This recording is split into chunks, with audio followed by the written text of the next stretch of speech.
Hello, and welcome back to the Misty Morrison Podcast. I'm your host, Misty Morrison, and this is episode 51 of Petty Please.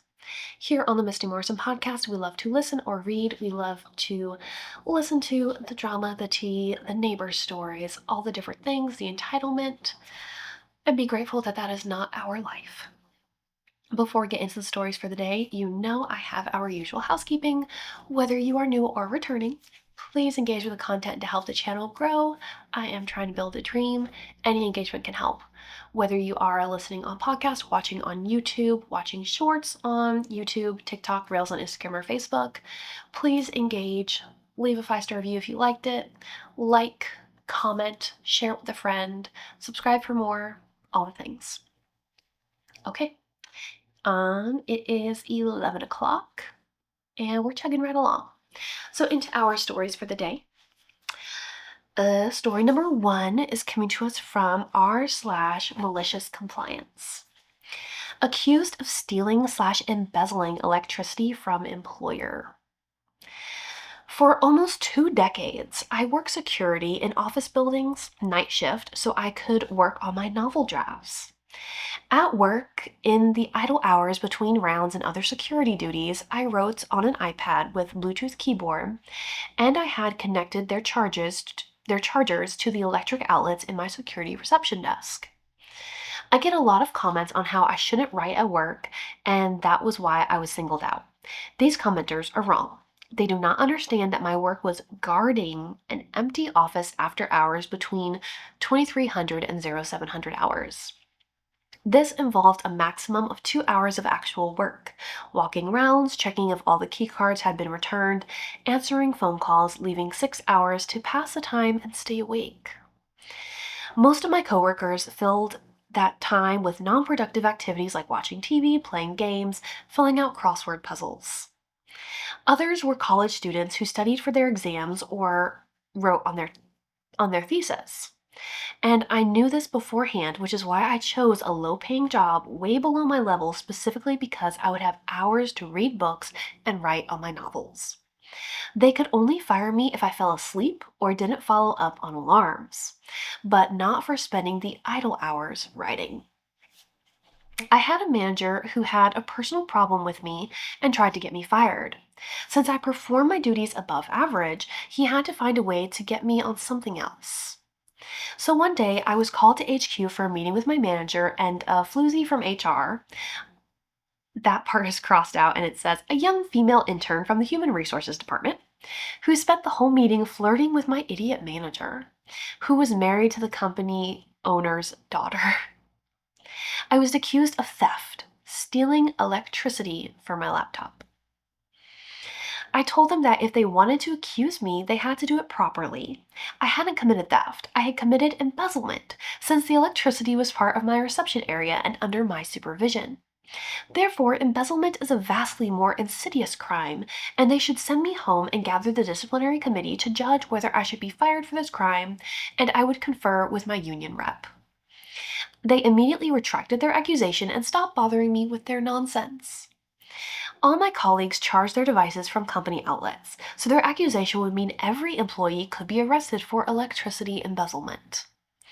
Then the irate manager hung up a sign in the security area that nobody was allowed to charge their personal devices.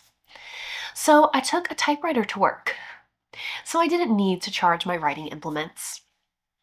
Also, I had a Nokia that would hold a charge for several days, but my coworkers had smartphones that needed juice, so they got angry at management for signs about not being allowed to charge their phones, and that complaint spread to other locations, forcing the management to remove the signs and allow people to charge their phones again, and I could hook up my iPad and Bluetooth keyboard again. Addendum. The stealing electricity was just a rage-bait excuse to provoke me into an emotional outburst to my manager, so he could fire me for insubordination. Instead, my response made him escalate to posting signs about the petty electricity rule that angered my coworkers with management. Commenting on the cost of electricity misses the point. It was never about the theft of electricity. The accusation was intentionally ridiculous to provoke a quarrel. Also, in the Netherlands, the novel that I write is my intellectual property, and there's no legal clause in our contracts that the company should get financially compensated for part of the novel being written under company time. You have done your due diligence. You did maliciously comply. They didn't tell you to stop writing your novel, they just said you can't charge your devices here. So you brought a device that didn't need charged, and I love it. I can just envision you walking in with your big clunky typewriter to get the job done. Yes, I'm glad everyone else threw enough of a fit about it because,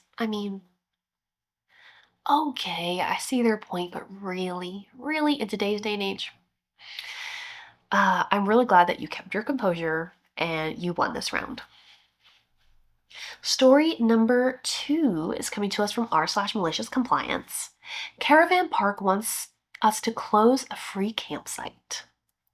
I am part of the community board in a small town. Our community relies on tourists to keep afloat. These tourists stay at a free bush campsite at the edge of town. Caravanners can stay legally here for a month. The bush campsite is also valuable for the local homeless people in beaten down cars and on foot. We do not move them along as policy and let them stay indefinitely. Our campsite has showers, taps, power outlets, and bins scattered around. The local caravan park took us to court, saying that as a taxpayer funded entity, we are causing them a loss and causing an uncompetitive advantage. The local caravan park charges $80 for a small patch of grass, and it is quite small. Our town's economy would suffer if they had it their way. So we just removed the showers and replaced the power outlets for a large solar-powered USB charging station. The caravan park took us to court again and lost this time. Okay. I mean, in the long run, I don't know if there's like a lake or a river or something close to these parks, but in the long run, I agree with the solar USB charging station. But to take the showers away, now all the tourists who are staying here without the showers potentially are going to be doing their tourism in town, smelling bad. That could just be me, but that's what I got from that. But kudos to you for finding the loopholes. Story number 3 is coming to us from r/petty revenge. My ex-boss taught me about responsibility, so I returned the favor. I had a boss for 5 years. We will call her Jay. I worked with young children with disabilities. Some of the issues I had with Jay range from minor problems, never responding to emails, not providing basic necessities, which our program was supposed to provide, etc., to major issues such as accusing me of breaking student iPads, repeatedly asking me to do illegal things, not responding to child abuse complaints, laughing at me when I shared how concerned I was about some of this, making my staff cry on a weekly basis. Jay is awful. Some of her favorite quotes: I pay you, you do what I want. If you don't like it, go work at Walmart. That's why you're not the boss. Be your own problem solver. Ooh, I like that one. I like that one a lot. That's like the politically correct way of saying figure it out yourself or do it yourself. But it sounds way better when you say you can be your own problem solver. You got this. I'm going to use this later. Complete and total asshole. After 5 years, I couldn't take it anymore. My last day of work, my colleagues had a party for me, and they had all signed a card. My boss signed it. Not everyone is cut out for this level of responsibility. Good luck, Jay. So last week, imagine my reaction when I see her mugshot posted on social media. Arrested for DWI. So I sent her a thinking of you greeting card. Inside I wrote, so sorry to hear about your arrest.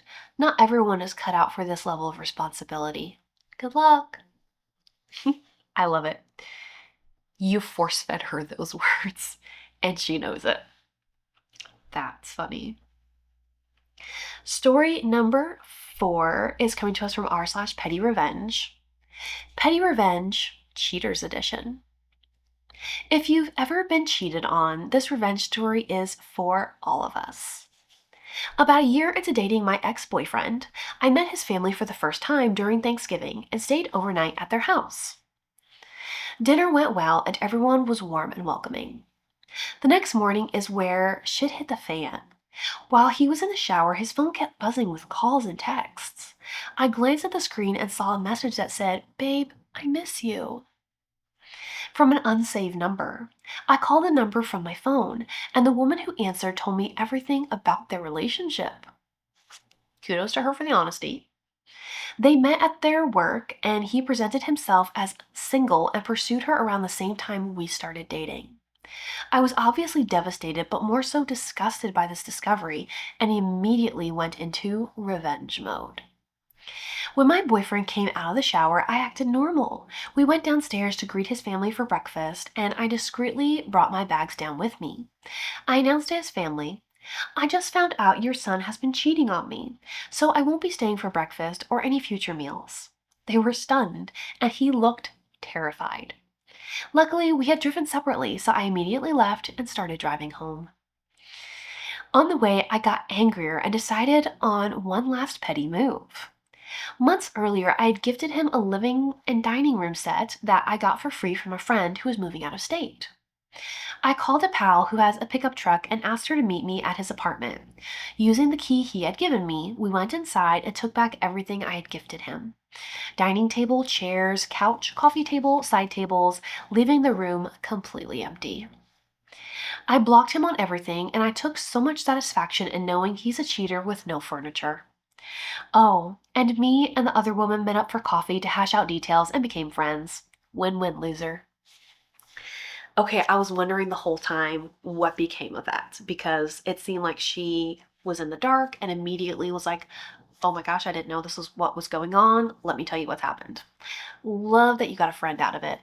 Um, I mean, I don't necessarily agree with taking back gifts that you gave, but the way you handled it in the moment, just casually announcing it to his family like it was nothing to you, I love that. I love that. That's awesome. Story number 5 is coming to us from r/petty revenge. My leg was falling asleep. The airplane cleaner stole my AirPods.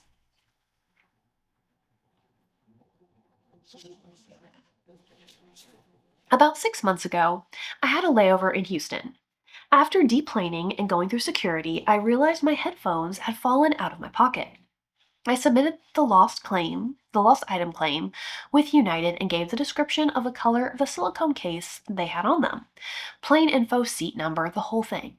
I also set it to lost mode and included my phone number to call me. I emailed United a few times stating I could see they had moved from the plane to what seemed to be the United office space. I now realize it was probably employee lockers. After about 24 hours, I saw them go to an apartment building. I watched them go from the apartment building to the airport, back and forth, and tracked the schedule. I gave United the address of the employee, their schedule, and what days they had worked. Surely the home address and schedule was enough to pinpoint who it was, so they could at least deal with it internally. I wasn't exactly excited to get the AirPods back if they had been wearing them. United told me that because the AirPods had left the property, they wouldn't do anything, and I had to file a police report with Houston PD. I live in Arizona. They closed my claim. I use Find My a lot for various AirTags and things. So for the last few months, whenever I see my lost headphones with the earbuds out, I hit play sound on the earbud and blast the wearer's ears out. I see them quickly go back into the case. If they would have called me when they found them, I happily would have sent them a reward, even enough to buy their own basic pair. I understand they are expensive and not everyone can swing a pair. I am slowly working toward making them go deaf, so no one else loses a set of headphones to them. I think this is the pettiest thing I've ever done. I like it. I like it. I mean, I hate that you never got them back. I would go there. I would fully file that police report with Houston PD, give them all the same information you gave United, and make this person pay for what they did. You are with being able to mess with the AirPods from your Find My, but It could have been so much worse for them. Story number 6 is coming to us from r/petty revenge. This one is tagged spoiler. I psychologically tortured a friend at work one night. I got the idea from an episode of Futurama. Spoiler, the episode where Layla gets stung by the space bees, if anyone is curious. In my defense, a while before this, he had been messing with me for a whole shift by moving my stuff around, making me believe I left things where I didn't, or hiding them for a while and putting them back exactly where I had left them. It was driving me insane. I finally caught him in the act and he confessed. I also warned him I would get him back. He apparently didn't believe me or forgot because I waited a while. As soon as our shift started one day, he, like me, was a type to get out of bed right before his shift started at 2 p.m. Anytime we were talking and he wasn't looking directly at me, I would whisper, "I need you to wake up." Just loud enough for him to hear me. I gradually got louder, but it was still barely above a whisper. At first, he thought I was messing with him, but my insistence that I wasn't, to the point that I was faking annoyance/anger at his accusation, eventually led him to believe that he was actually having a dream, and nothing around him was real. We had been discussing/experimenting with lucid dreaming with a little success. One of my other coworkers caught on to what I was doing and joined in a few times. She was even looking him dead in the eyes once when she said it, but played it off so well that he was visibly distressed. Thank you, Brandy, for the assist. The hardest part was planning out sentences I could say and replace words while changing the octave of my voice. For example, "Hey, did you get that burger on the grill yet?" became out loud, "Hey, did you," whisper, whisper, "I need you to wake up." Out loud, "Grill yet?" Anytime he would ask me what I said, increasingly distressed/aggressive, I would repeat the question normally while looking at him like he was crazy, or ask him what he was talking about with the same level of aggression, repeat the question, and ask WTF was wrong with him. I even asked him if he was high once or drunk a few times, knowing damned well he didn't drink on the clock or do drugs besides take a puff or two of a joint every now and then at a party.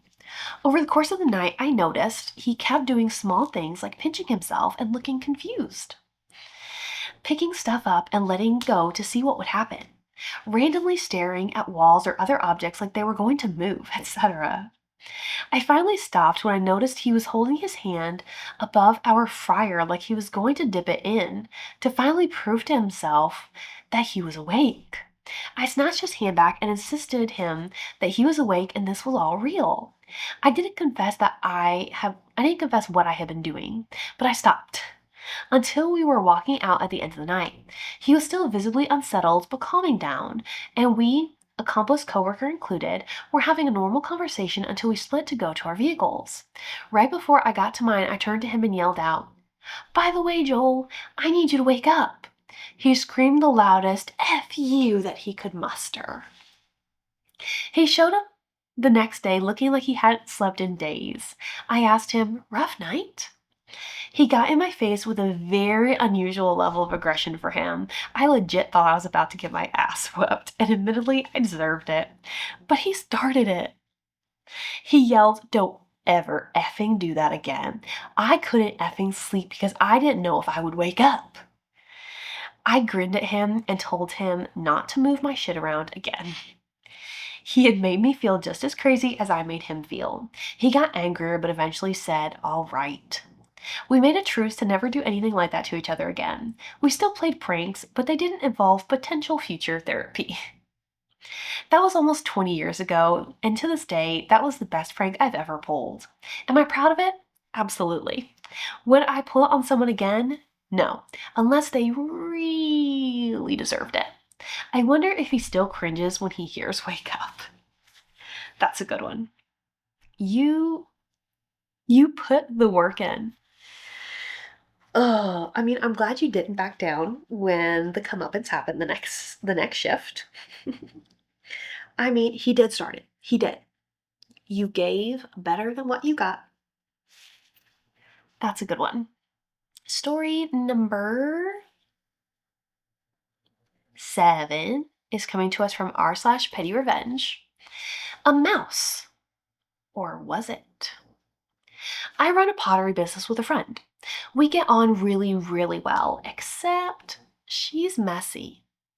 I'm messy too. We're creative people and it comes with the territory. But she constantly leaves food packets like cereal boxes, honey, tea bags, stuff like that in the teaching room. We agreed from the start that this space isn't for our work stuff. We agreed to keep it as clean as you can with pottery. Despite this, she is forever leaving these food items out where people can see them, and I think it looks unprofessional. I asked her several times to please put it into her room or the communal kitchen area. She does, and then it's out again the next day. I'm not proud of this, but I got so fed up that I decided to take a pin tool to the side of the cereal box that was left out and I scratched it and poked at it to make it look like a mouse had bitten through. I even scattered bits of cardboard crumbs around to make it look convincing, and then I just waited. Several days later, she found the box and freaked out. She was worried that a mouse had gotten into the cereal and she had been eating disease-ridden cornflakes. I agreed that it was very concerning and that maybe leaving them out isn't the best idea. She threw the box away and since then hasn't left any food items out. I'm concerned that I couldn't have spoken to her about her frustration was. I'm concerned that I couldn't have spoken to her about her frustration was, and that I had to receive her like this, but seriously, clean up after yourself. I had to deceive her like this. I mean, you tried, you told them to clean up their mess, to pick up after themselves. That is one of my biggest pet peeves. Just get it done. Just put it up when you come in the door, and you won't have to mess with it later. It's not hard. Yeah. You had your desired effect. You didn't hurt anybody. This is okay. Okay, that was I've already forgotten. And now I've pressed the wrong button. 7. That is 7 stories for this week's episode of Petty Please. Thank you so much for being here for another episode of the Misty Morrison Podcast. Remember, kindness changes everything, and I'll see you guys next time. Bye.